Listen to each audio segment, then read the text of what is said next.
नमस्कार। आज एक महत्वपूर्ण विषय पर बात करूंगा।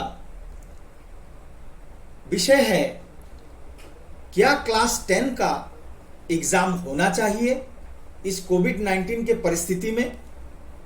कई लोगों का मत है नहीं होना चाहिए, कई लोगों का मत है होना चाहिए। मैं कहना चाहता हूं नहीं होना चाहिए। ऐसा मैं इसलिए कहना चाहता हूं क्योंकि जान है तो जहान है। हम अपने बच्चे को 1 घंटे के लिए भी क्यों खतरे में डालें। क्या 10 साल एक ही स्कूल में पढ़ने के बाद बिना परीक्षा लिए मूल्यांकन नहीं हो सकता। क्या teacher reading, writing, project, class test, unit test के आधार पर मार्क्स नहीं दे सकते हैं। मैं आज एक सच्चाई आप सबके सामने रखना चाहता हूं। सच्चाई यह है कि आज 70% बच्चा मानसिक रूप से स्वस्थ नहीं है। कारण परिवार में आर्थिक तंगी, भविष्य को लेकर चिंता। केवल 30% बच्चे ऐसे हैं जो इस परिस्थिति में भी आर्थिक दृष्टि से स्ट्रांग है, मजबूत है। उनके साथ उनके पेरेंट्स खड़े हैं। अगर अभी एग्जाम होगा तो 50% बच्चा ठीक से लिख नहीं पाएगा। नतीजा यह होगा कि 5% को बढ़ाने के लिए बच्चे को ग्रेस मार्क्स देना पड़ेगा। उनके बाद बहुत से बच्चे ग्रेस मार्क्स देने के बाद भी पास नहीं करेंगे। इस विकट परिस्थिति में परीक्षा कराकर श्रेय लेने का समय नहीं है। मैं कहूंगा अभी समय है बदलाव का।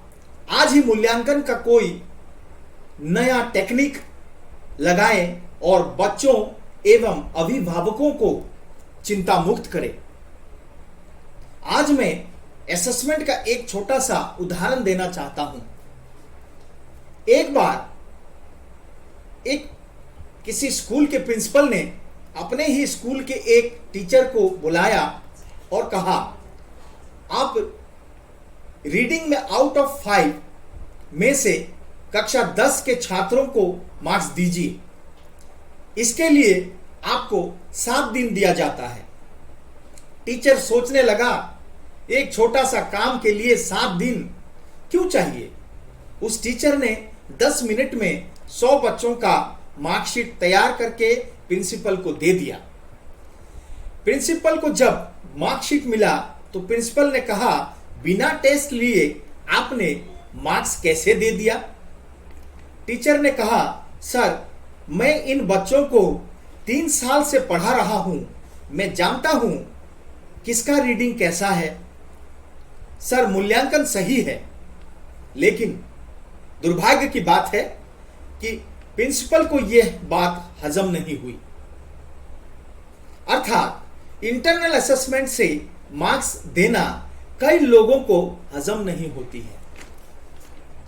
आज कुछ लोगों को लगता है एग्जाम लेकर और फिर ग्रेस मार्क देकर पास कराना ही एकमात्र मूल्यांकन का मैकेनिज्म है। इसलिए मैं कहता हूं, सबसे पहले तो हमें अपनी मानसिकता को बदलना होगा। नंबर की लड़ाई से बाहर निकलना होगा। परसेंटेज को लेकर कंपैरिजन को बंद करना होगा। सभी बच्चों को पढ़ने का समान अधिकार देना होगा।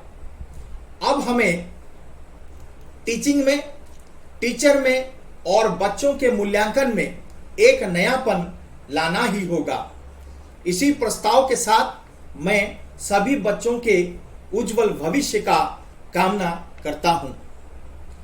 अब मैं लोगों से आग्रह करता हूं कि इस विकट परिस्थिति में बच्चों के साथ खड़े होकर उनका साहस बढ़ाएं।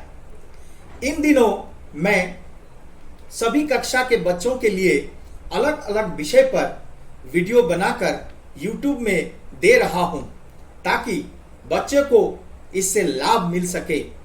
साथ ही सभी बच्चों से, टीचर से, दोस्तों से, सभी से आग्रह करूंगा कि आप मेरे इस मिशन का हिस्सा बनकर उन वीडियो को शेयर करें जिससे आपको लगता है किसी बच्चे का भला होगा।